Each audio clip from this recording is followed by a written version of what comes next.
ఆంధ్రప్రదేశ్ విద్యాశాఖ అదేవిధంగా IT electronic శాఖ మంత్రివర్యులైనటువంటి నారా లోకేష్ గారు మొన్నటి రోజున భారతదేశ ప్రధానమంత్రి నరేంద్ర మోదీ గారిని కుటుంబ సమేతంగా కలవడం జరిగింది. దాదాపు 2 గంటల నుంచి 2:30 గంటల వరకు జరిగినటువంటి సమావేశంలో రాష్ట్ర ప్రయోజనాలకు సంబంధించి అనేక కీలక విషయాలు చర్చకొచ్చినట్టు అర్థమవుతోంది. మొత్తం మీద ఈ యొక్క అంశానికి సంబంధించి మరిన్ని విషయాలు తెలుసుకుందాం. మనతో ఒక సామాన్యుడు ఉన్నాడు.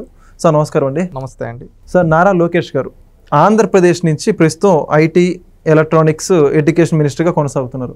అయితే ఒక మినిస్టర్ హోదాలో దేశ ప్రధానమంత్రి నరేంద్ర మోదీ గారిని కలవడం దేశవ్యాప్తంగా రాజకీయ నాయకులు ఎవరైతే సీనియర్ రాజకీయ నాయకులు ఉంటారో అనేక పార్టీలకు సంబంధించి ఒక చర్చగా మారిందని చెప్పుకోవాలి. మొత్తంగా ఈ యొక్క కలవడానికి సంబంధించి రాష్ట్రంలో రాజకీయ పరిస్థితులు కావచ్చు, రాష్ట్ర అభివృద్ధికి సంబంధించి కావచ్చు, ఏ విధంగా మార్పులు రాబోతున్నాయి ఈ యొక్క కలయిక ద్వారా? ఒకటి, నారా లోకేష్ గారు ఐటీ శాఖ మంత్రే కాకుండా తెలుగుదేశం పార్టీ ప్రధాన కార్యదర్శి. ఈరోజు తెలుగుదేశం పార్టీ అనేది ఎన్డీఏలో రెండో అతిపెద్ద పార్టీగా ఈరోజు ఎన్డీఏని శాసిస్తూ ఉందని మనం చెప్పుకోవచ్చు. ఎందుకంటే ఈరోజు అన్ని పార్టీలు కలిసి ఎన్డీఏగా ఈరోజు కేంద్రంలో నరేంద్ర మోడీ గారికి అన్కండిషనల్గా మనం మద్దతు ఇవ్వడం జరిగింది, రాష్ట్ర ప్రయోజనాలు దృష్టిలో పెట్టుకొని. అదేవిధంగా నరేంద్ర మోడీ గారు కూడా రాష్ట్రానికి గతంలో 2 సార్లు రావడం జరిగింది. 2 సార్లు వచ్చినప్పుడు నువ్వు నన్ను ఒక్కసారన్నా వచ్చి కలువు అని చెప్పి మన లోకేష్ గారిని అడగడం, లోకేష్ గారు కూడా సరే కలుస్తాను మళ్ళీ అపాయింట్మెంట్ ఫిక్స్ అవడంతో ఆయన కుటుంబ సమేతంగా వెళ్ళినప్పుడు నరేంద్ర మోడీ గారిని కలవడం. అక్కడ నరేంద్ర మోడీ గారిని కలిసినప్పుడు ఏంటంటే మనం చూసుకుంటే యువగలం బుక్ ప్రజెంట్ చేయడం. ఆ యువగలం బుక్ ఏంటంటే మనం యువగలం పాదయాత్ర అనేది రాష్ట్ర భవిష్యత్తుని ఏ విధంగా మార్చిందో మనం చూడొచ్చు, రాష్ట్రంలో యువతను ఏ విధంగా చేంజ్ చేసిందో చూడొచ్చు. రాష్ట్రంలో ఒక అక్రమ పాలన, అవినీతి పాలన ఉన్న రోజుల్లో ప్రజల్లో ఒక ప్రశ్నించడం తత్వం నేర్పించి ఎవరైతే 151 స్థితులతో మేము తిరుగులేని నాయకులు ఉన్న వాళ్ళని అణిచివేసే విధంగా వాళ్ళ ఓటుతో ప్రజలు బుద్ధి చెప్పే విధంగా ఒక రెవల్యూషన్ తీసుకొని వచ్చింది యువగలం పాదయాత్ర. అది నరేంద్ర మోడీ గారికి కూడా తెలుసు. ఇవన్నిటిని ఆ బుక్ని ప్రజెంట్ చేయడం జరిగింది. అవి ప్రజెంట్ చేస్తూ అక్కడ నరేంద్ర మోడీ గారు కూడా దానిపైన సైన్ చేసి ఇవ్వడం, ఇవన్నీ చూసాం మనం. ఇక్కడ మనం మాట్లాడుకుంటే నరేంద్ర మోడీ గారు లోకేష్ గారు యొక్క కలయిక అనేది నిజంగా రాష్ట్ర రాజకీయాల్లోనే కాదు దేశ రాజకీయాల్లో కూడా ఒక సంచలనం అని చెప్పుకోవచ్చు. ఎందుకంటే ఒక రాష్ట్ర మంత్రి హోదాలో ఉన్న వ్యక్తికి 2 గంటల సేపు ప్రధానమంత్రి అపాయింట్మెంట్ ఇవ్వడము అనేది నిజంగా అది ఇలాంటి క్రిటికల్ సిచ్యువేషన్లో ఒక పక్క పాక్తో అదేవిధంగా ఏదైతే మనం చూస్తూ ఉన్నామో యుద్ధం కావచ్చు, అదేవిధంగా బోర్డర్ కండిషన్స్ కావచ్చు, ఇన్నున్నా కానీ ఇలాంటి టైంలో కూడా అంతగా టైం ఇవ్వడం అనేది, లోకేష్ గారితో అంత సమయం కేటాయించడం అనేది నిజంగా లోకేష్ గారిలో ఆయన యొక్క కృషి, పట్టుదల, కృషి అన్నీ చూశారు నరేంద్ర మోడీ గారు. ఆయన పనితనం చూశారు. ఆయన పనితనం చూసి అక్కడికి రప్పించుకొని ఇక్కడికి వచ్చినప్పుడు రా అని చెప్పి ఫ్యామిలీతో వచ్చి స్పెండ్ చేశాడు. ఏంటి భవిష్యత్ రాజకీయాలు ఏంటి, ఇలా ఏంటి అనేది డిస్కస్ చేశారు.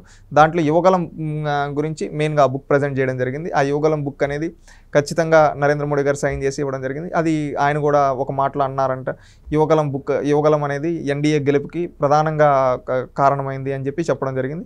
ఇవన్నీ చూసినప్పుడు ఒక మంచి జరిగింది మీటింగ్. ఇంకొకటి ఏంటంటే భవిష్యత్ రాజకీయ పరిణామాలపైన కూడా చర్చించినట్టు కొంతమంది చెబుతూ ఉన్నారు. ఇక్కడ లోకేష్ గారు లాంటి నాయకుడు, రేపటి తరం నాయకుడు ఈరోజు వెళ్ళి నరేంద్ర మోడీ గారు అంత వాల్యూ ఇవ్వడం అనేది ఖచ్చితంగా ఇది దేశ రాజకీయాల్లో ఒక చెప్పుకోదగ్గ విషయం అని చెప్పచ్చు. ఎందుకంటే ఇప్పటి వరకు ముఖ్యమంత్రులు, కేంద్ర మంత్రులు ఇలాంటి వాళ్ళు కలుస్తుంటారు. కానీ ఫస్ట్ టైం ఒక రాష్ట్ర మంత్రి హోదాలో ఒక ప్రాంతీయ పార్టీకి ప్రధాన కార్యదర్శిగా ఉన్న లోకేష్ గారికి అంత సమయం ఇవ్వడం అనేది రేపు భవిష్యత్తులో ఇంకా ఏమేమి ఇన్సిడెంట్స్ జరుగుతాయని ఆల్రెడీ ప్రత్యర్థుల గుండెల్లో రైలు బయలుదేరుతున్నాయి. ఎందుకంటే గతంలో జగన్మోహన్ రెడ్డి అనేక సందర్భాల్లో ఎప్పుడు కానీ ఇలాంటి ఫొటోస్ అనేది బయట రాలేదు మీరు చూస్తే. కానీ ఈరోజు మనం చూస్తూ ఉన్నాం ఎలా ఉందనేది.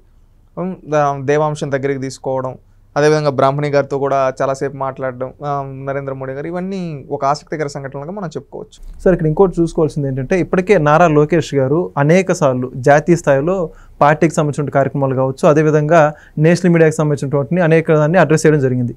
అయితే వీటన్నిటిని ప్రధాని నరేంద్ర మోదీ గారు పరిశీలనలో ఉంచుకొని ఏదైతే దేశ రాజకీయాల్లో ఒక అప్కమింగ్ లీడర్గా ఎదుగుతున్నట్టు నారా లోకేష్ గారిని గుర్తించి తను అనుగుణంగానే దానికి పిలిపించుకొని మీటింగ్ ఏర్పాటు చేయడం నిజమేనంటారా? అంటే ఒకటి, లోకేష్ గారు కష్టపడే వ్యక్తి. లోకేష్ గారు నిరంతరం కష్టపడుతూ ఉంటాడు. ఆయన ప్రజల కోసం నిరంతరం పనిచేసే వ్యక్తి. ఎందుకంటే తనను తాను మలుచుకున్నాడు. తాను రాజకీయాల్లోకి ఎలా వచ్చాడు? వారసత్వంగా రాలా. నార్మల్గా పార్టీలో తనంటూ ఒక కార్యకర్తగా వచ్చి తనకంటూ ఒక బాధ్యత ఇచ్చినప్పుడు ఆ బాధ్యతని సక్రమంగా నిర్వర్తించి తనను తాను ప్రూవ్ చేసుకొని ఆ తర్వాత ఒక నాయకుడికైతే మా అధినాయకుడు చూసి బాగా కష్టపడుతున్నాడు అని చెప్పి శాసనమండలి సభ్యుడిగా నామినేట్ చేయడం, ఆ తర్వాత మంత్రి అవ్వడం, అవన్నీ జరిగాయి. మంత్రిగా కూడా తనను తాను ప్రూవ్ చేసుకోవడం. ఆ తర్వాత ఆ రోజు ఏంటంటే అపోజిషన్స్ ఏం చేశారు, లోకేష్ని మనం డైరెక్ట్గా ఎదుర్కోలేము, అతని వ్యక్తిగత హననం చేయాలని బాడీ షేమింగ్ చేసి ఇవన్నీ మాటతీరు గురించి ఎన్నో చెప్పారు. దాంట్లో ఆనాడు వాళ్ళు సక్సెస్ అయి ఉండొచ్చు, అది తాత్కాలికం మాత్రమే. కానీ అక్కడి నుంచి లోకేష్ గారు పడిలేచిన కెరటంలాగా తనను తాను మలుచుకుంటూ, తన భాషను మార్చుకుంటూ, తన బాడీ మొత్తాన్ని మార్చుకుంటూ, ఇదే విధంగా ప్రజలతో గతం కంటే ఇంకా ఎక్కువగా మమేకం ఉంటూ, నేను నా జీవితం ప్రజలకు అంకితం అన్నట్టు ప్రజల మధ్యలోనే ఉంటూ, ప్రజలకు ఏ సమస్య వచ్చినా తన జోబీలో నుంచి తీసి ఇవ్వడం, ఈ విధంగా ఎన్నో సహాయాలు చేశాడు. అపోజిషన్లో ఉండేటప్పుడు కార్యకర్తలు అందరికీ అండగా నిలబడ్డం. ఒకప్పుడు జగన్మోహన్ రెడ్డి లాంటి రాక్షసుడు కార్యకర్తలను చంపేస్తూ ఉంటే ఈయన ఎదురుగా వెళ్ళి ఎదురొడ్డి నిలబడ్డాడు కార్యకర్తల కోసం. కార్యకర్తల సంక్షేమ విభాగాన్ని సక్సెస్ఫుల్గా రన్ చేశాడు. అంతకుముందు మంత్రిగా సక్సెస్ఫుల్గా, ఇప్పుడు మంత్రి అయిన తర్వాత కూడా బాధ్యతగా తీసుకొని ఎక్కడ ఏ కష్టం ఉందన్నా కానీ లోకేష్ గారు వాళ్ళందరి కష్టాలను తీరుస్తూ, నేను ఒక అండగా ఉంటా, భరోసాగా ఉంటా, మీ అందరికీ నేనున్నాను అని ఒక భరోసా ఇస్తున్నాడు. రాష్ట్ర ప్రజల్లో ఈరోజు ఎవరికైనా కానీ ఏదైనా సమస్య ఉందంటే లోకేష్కి చెప్తే సాల్వ్ అవుతుందనే ఒక స్థాయికి వచ్చింది. ఇవన్నీ చూసిన తర్వాత నరేంద్ర మోడీ గారు కూడా మంచి లీడర్గా ఉన్నాడు, చాలా బాగా ఉన్నాడు. అది చిన్న వయసులోనే ఇంత ఫేమ్ సంపాదించుకున్నాడు, ప్రజలతో ఈ విధంగా సర్వీస్ చేస్తున్నాడు. ఇతను మన దేశంలో ఉన్న మన నిజంగా గర్వించదగ్గ విషయం. ఎందుకంటే ఒక మంచి లీడర్షిప్ అనేది గ్రౌండ్ లెవెల్ నుంచి రావాలి. ఒక పంచాయతీలో ఒక మంచి సర్పంచ్ ఉంటే ఆ గ్రామం బాగుపడుతుంది. అదేవిధంగా ఒక మండలంలో ఒక నాయకుడు ఉంటే ఆ మండలం బాగుపడుతుంది, జిల్లాలో ఉంటే ఆ జిల్లా బాగుపడుతుంది, రాష్ట్రంలో ఉంటే ఆ రాష్ట్రం బాగుపడుతుంది, దేశం ఈ విధంగా ఒక్కొక్క స్థాయిలో ఉంటే బాగుపడుతుంది. అలాంటిది ఒక రాష్ట్ర స్థాయి నాయకుడు ఈ విధంగా ఉన్నాడు. ఇతను దేశంలో ఉండే యువ నాయకులకు అందరికీ ఆదర్శం అని చెప్పి ఖచ్చితంగా అభినందించుండొచ్చు. Thank you sir. Please subscribe to Leo News for more videos.